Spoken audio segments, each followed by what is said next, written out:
What's the most horrible thing that's happened to you or a coworker while at work? Had a coworker get his leg caught between his stand-up forklift and a concrete wall. He hit the wall, his equipment locked up, and he couldn't reach the keypad to do an emergency move. It was an holiday weekend, so only a volunteer skeleton crew was working. He was in the back of the warehouse and his cell had no service. He was in the freezers where it's -5 degrees Fahrenheit.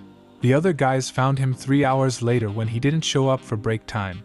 He survived and still has his leg, but now that company requires all equipment operators to carry a radio and a buddy system, so if one guy leaves to warm up, so does the other guy. Absolutely no one can be alone in the freezers. It always takes a calamity for new rules. Witnessed a full-blown fight between our boss and his wife. He caught her cheating and she came to apologize. He wouldn't listen to her. Later she started hitting him and the guy just sat there taking the punches. In comes the cleaning lady and whacks the wet mop on the crazy wife's head. Other people dragged boss away and he went on a month-long holiday. We had fun. He came back looking better but can be found in bars and is sad constantly. Wife gets caught cheating and then proceeds to hit her husband despite it was her who was doing the cheating. What in the fuck? Guy came in and asked to use our work toilet. It was a retail job, very small business. I said yeah as he looked desperate, and I felt bad for him. Crazy guy shit everywhere in the toilet, rubbed it into the walls as well. Everything was covered in shit. It was like a horror movie, and it smelled so bad, worse than you can imagine. It was an absolute nightmare and I felt obligated to clean it as I let them use it. Never again. Had to wear a protective suit and breathing mask while cleaning it. It was so embarrassing when it was found. I felt terrible. This happened to me my first shift at Starbucks. Manager made me clean it with 0 PPE and then finish my shift on the floor making coffee in my shit-speckled apron. I'm short, so there was a ring of poop beyond what I could reach on the walls. She was cheaping out on calling the biohazard guys and taking advantage of my new higher ignorance to the law. I hate you, Louisa. I got ran over by a Ford female 150 at work. Broke 8 ribs, had my skull banged off the pavement, internal bleeding from my liver and kidney being lacerated, and a collapsed lung. I worked at a gas station and had set out several safety cones to block off the area I was working in, and was wearing a bright yellow safety jacket. Was crouching down to dry some water left in the spill bucket from rain where the gas trucks hook up to refill the station. Our gas station was shittily built. The woman in the truck never saw the cones, apparently. Just peeled out from her pump and ran me over, stopped, then reversed over me. Didn't stop until a bunch of customers came over screaming, "Stop, stop! You're killing someone!" She claimed she thought she ran over a safety cone, which was in direct contrast to her saying she didn't see anything, but whatever. She wasn't charged, but I won $500,000 in the lawsuit. Traumatized a lot of customers that day. I don't understand how "I didn't see" can be considered anything other than an admission of guilt. If you want to kill someone and get away with it, then use a car. I'm a funeral director. Guy taped his pre-arrangement to my boss's car, then shotgunned himself by the retaining pond in our lot during a different person's service. Shotgunned himself by the retaining pond in our lot during a different person's service. Damn, that's like proposing at someone else's wedding. My buddy and I worked third shift at a fast food restaurant in a small Midwest town the summer we turned 18. Things always got interesting around bar close. One night, 2 drunk guys in their 40s came in with no money and were hungry. One of them told us he was an amazing high school athlete and that he could hurdle the counter with ease. We were interested, so we offered free burgers if he could clear the counter. The guys got maybe a 2 foot in the air, flipped, and went headfirst into the back counter. He gets up, bloody, and yelled, "Nailed it." We were amused, so we gave them burgers and they left. I think about that guy from time to time. He doesn't think about you at all, because of the head trauma. Supervisor farted loudly during a meeting. We all laughed and shrugged it off. The manager died of an aneurysm during inventory. I was in the next aisle and heard her weekly call for help. I went to see what was going on and found her on the ground. I called 911 and she was taken to the hospital. Was pronounced dead on arrival. The guy at the desk next to me suddenly stood up, turned to me and tried to talk but only sort of groaned, looked at me with a really confused look on his face, then died and fell down. I work as a legal advisor for movie company.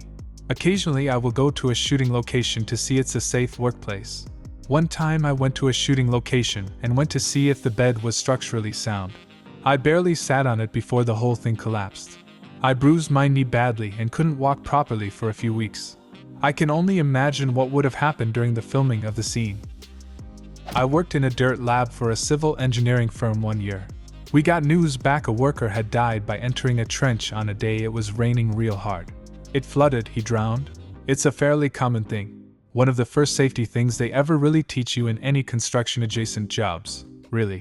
Poor guy. Guy came into my place of work with a gun while talking crazy. No one was hurt, but the guy was arrested. We had a guy get fired at my company. This was in the mid-2000s. He threw a big hissy fit over how it wasn't fair, and they had no right to fire him.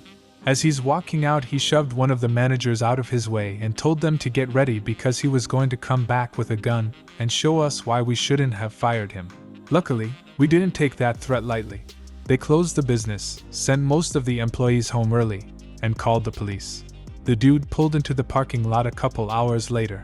They arrested him as he was walking into the building. He had 2 guns and 6 magazines loaded in his pockets. He's still in jail.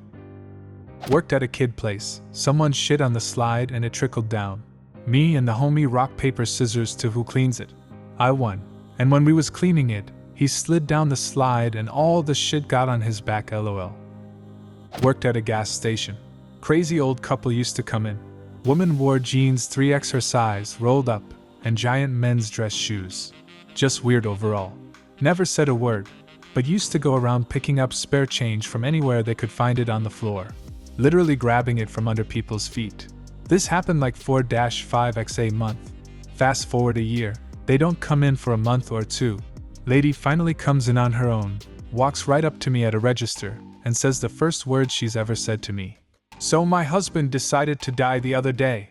He walked in the front door carrying groceries, and just had a heart attack.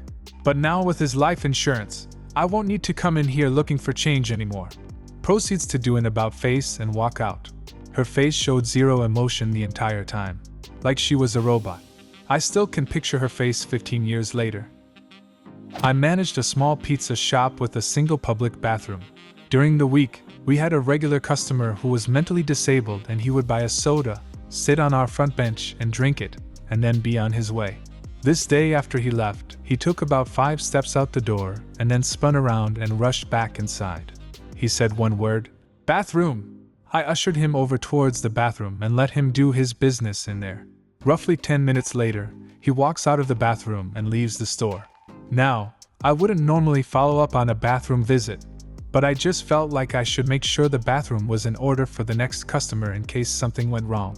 Thankfully, he wasn't messy, but what I found still sits with me to this day. It was easily the biggest turd I have ever seen in my life. It was as wide as the opening into the drain and stuck out of the water like the Titanic before snapping in half. The unfortunate reality in this scenario was that there was no TP in the toilet, and there's no way this was a ghost poop.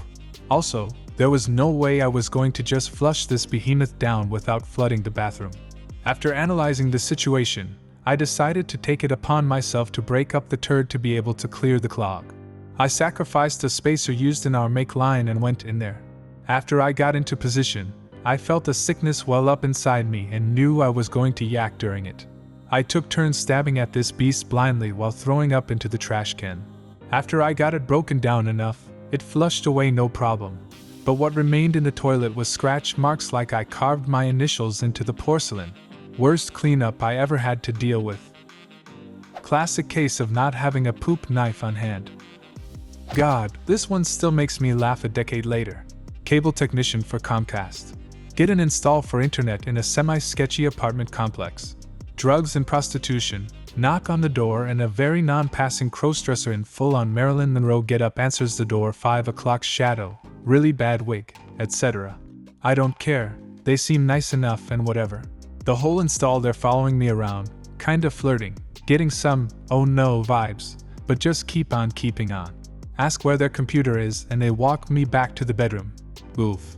The keyboard is gross, but the background is a collage of dicks.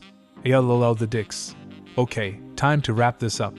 They're sitting on the bed talking non-stop and suddenly compliment my boots.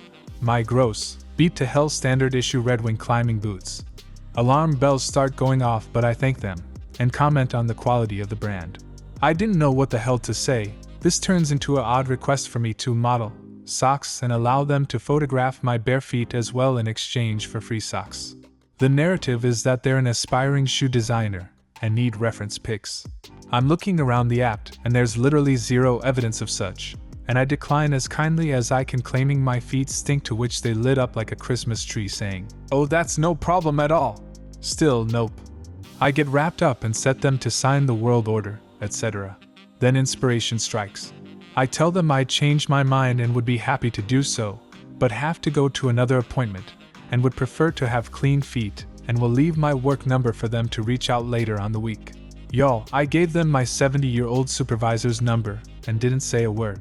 A week later he calls me in his office laughing so hard he's almost crying. It became office legend, and I still giggle about it to this day. Do you have a similar story? Leave a comment, and subscribe to the channel if you want to see more videos like this one.